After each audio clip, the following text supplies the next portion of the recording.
My hands did not shake as I read their disownment letter at the five-star restaurant.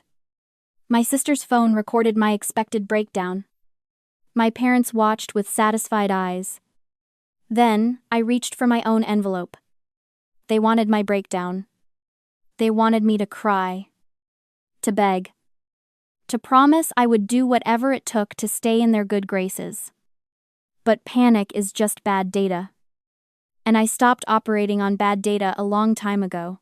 Have you ever felt like the invisible one in your own family? Let me know your story down in the comments. I read every single one. I am 33 years old. And as a freelance medical coder, my entire career is built on finding discrepancies.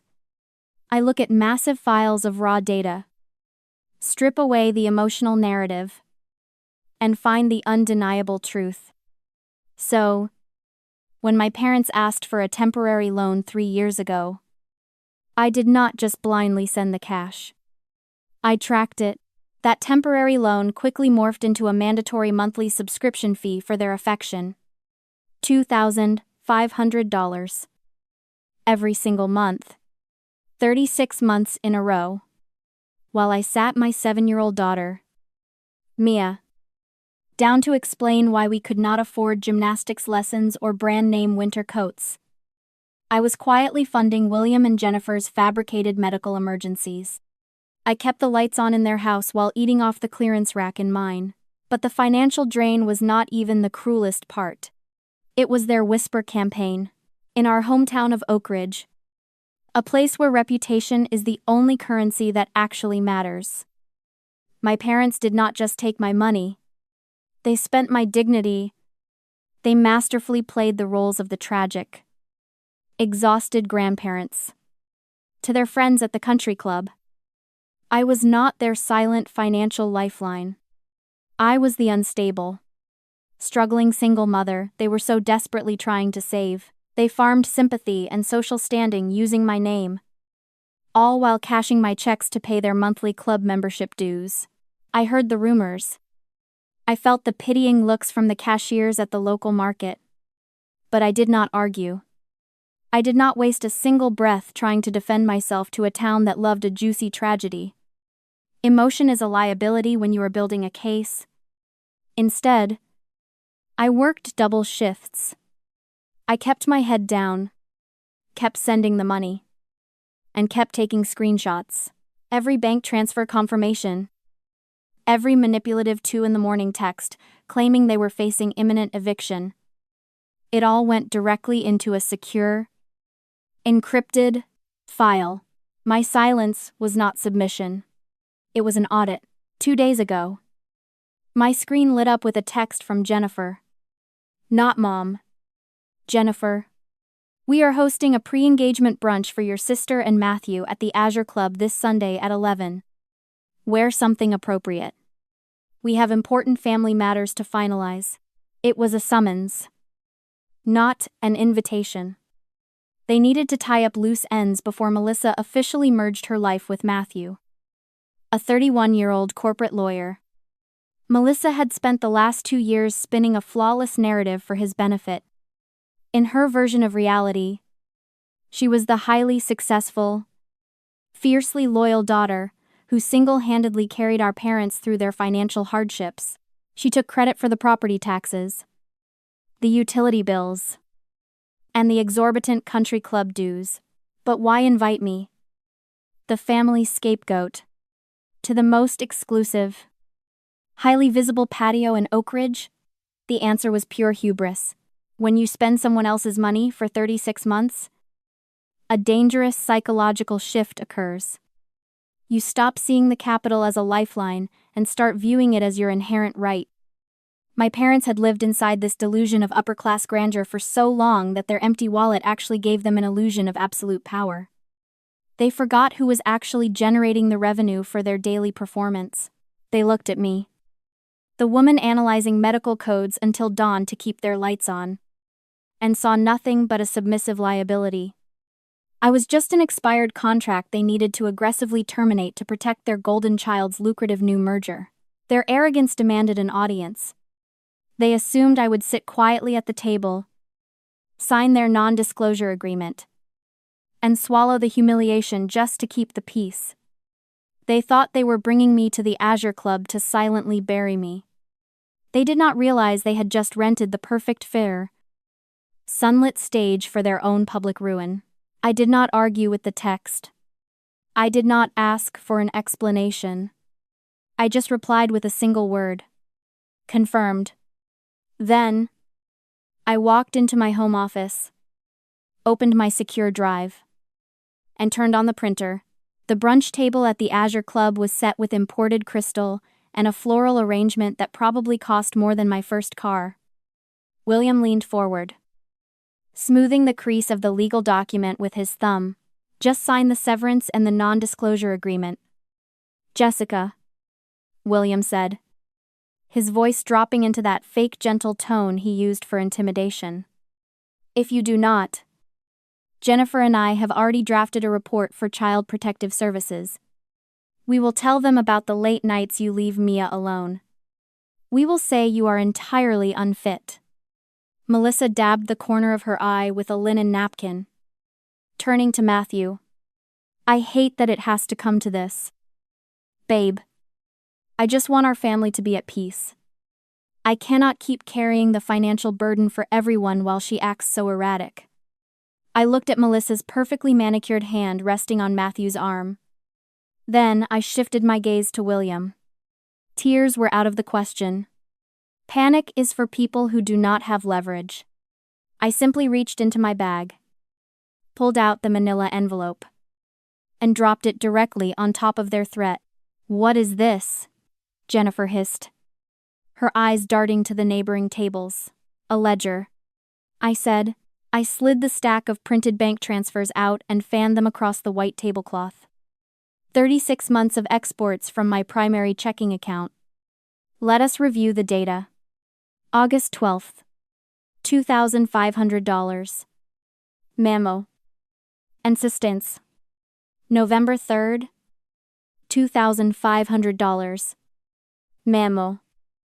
Medical emergency.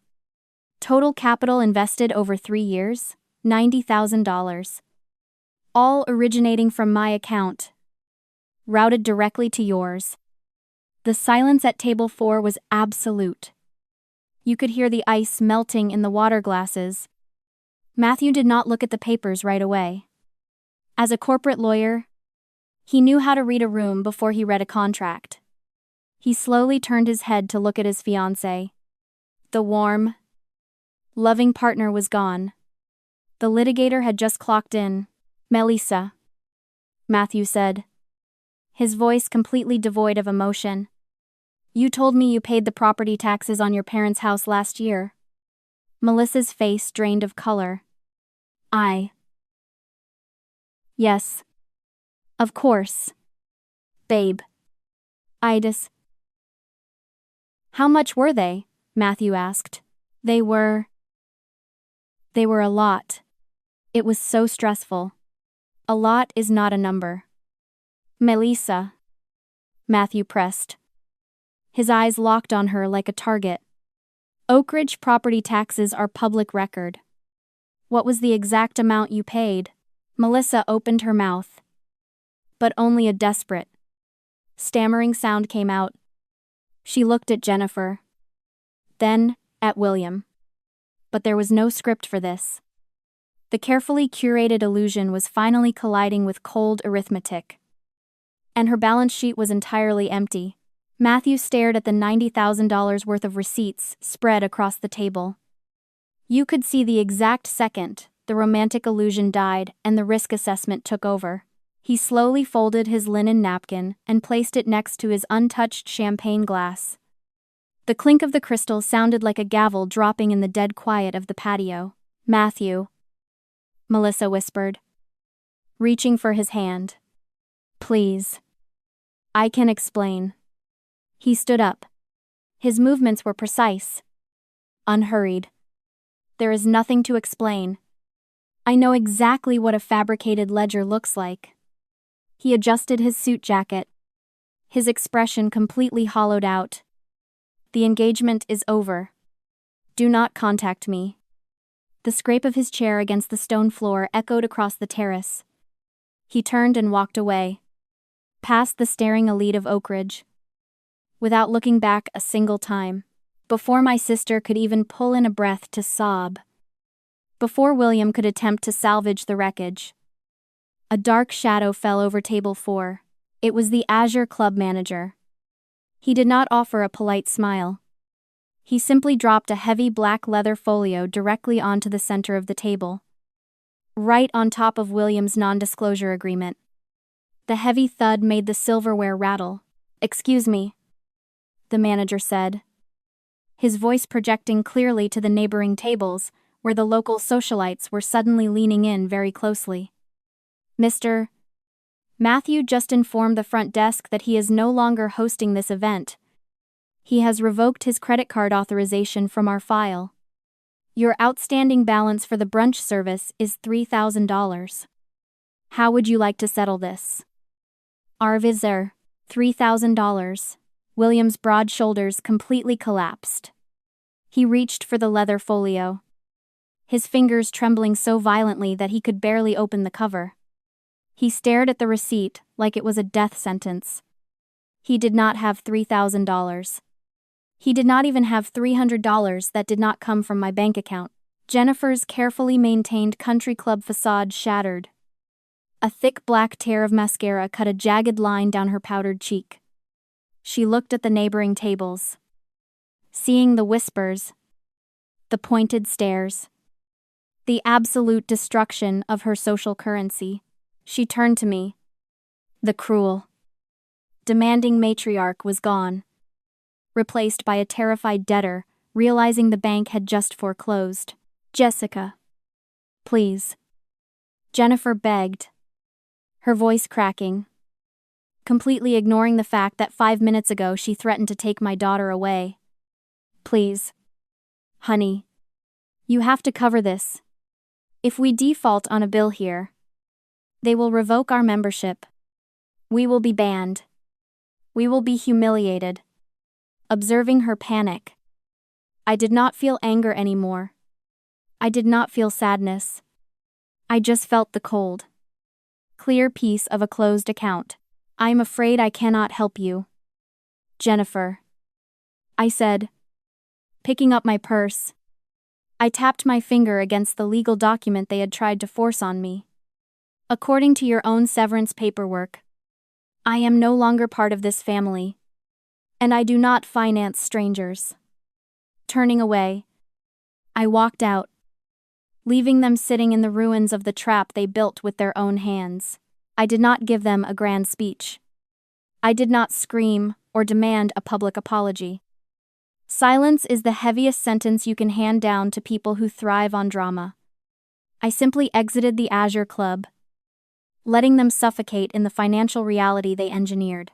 20 minutes later, I unlocked the door to my apartment.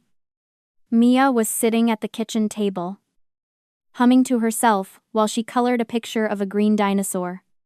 She was completely safe, totally untouched by the venom of her grandparents.